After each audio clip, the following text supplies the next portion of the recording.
Presidente, questo è probabilmente uno dei tratti più critici della A4. Assolutamente, stiamo parlando del terzo lotto da Fossalta di Portogruaro fino a Gonars, compreso evidentemente il ponte sul tagliamento, quindi complesso sia nella realizzazione sia per l'importanza che ha su questo tratto autostradale, che ha un traffico in crescita e un piano economico e finanziario che ci permette davvero di essere fiduciosi nel completamento dell'opera. I lavori inizieranno praticamente la cantierizzazione non appena firmeremo il contratto in un paio di settimane e poi i lavori effettivi dopo l'estate. L'obiettivo è che sono lavori da completare in 3 anni. Se accade quello che è accaduto sul primo lotto, io francamente lo credo e ne sono assolutamente convinta, le imprese hanno tutto l'interesse a correre e quindi magari riusciremo a finirlo anche un po' prima. Presidente, si guarda già anche al quarto lotto.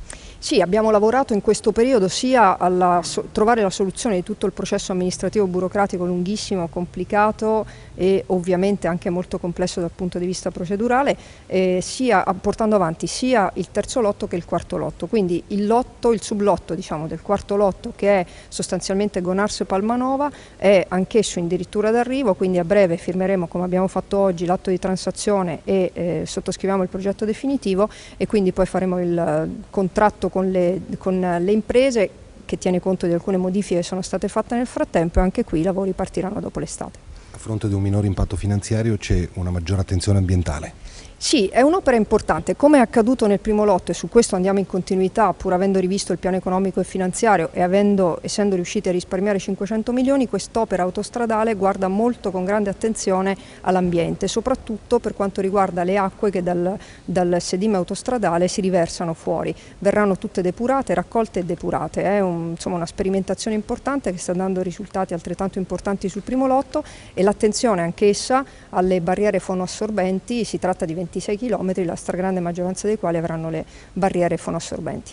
Da ultimo, non ci saranno disagi durante quest'estate? Beh, ci auguriamo di no. Ovviamente per quest'estate noi andremo avanti e partiremo con la cantierizzazione di tutto quello che non insiste e non complica l'asse autostradale. Poi però dobbiamo partire immediatamente con i lavori che attendiamo da troppo tempo, e oggettivamente c'è una situazione di emergenza che non sfugge a nessuno, sia perché c'è un aumento di traffico, sia perché obiettivamente su quell'asse autostradale c'è un problema di sicurezza. Ecco, il piano economico e finanziario è importante la sua revisione, perché non si basa più quasi esclusivamente sull'aumento delle tariffe, ma tenendo conto delle indicazioni date dal Ministero, e grazie anche all'intervento economico del Ministero riusciamo a mitigare molto le tariffe. Quest'anno ad esempio non ci saranno sostanzialmente aumenti, e quindi i lavori partiranno senza incidere pesantemente sul pedaggio.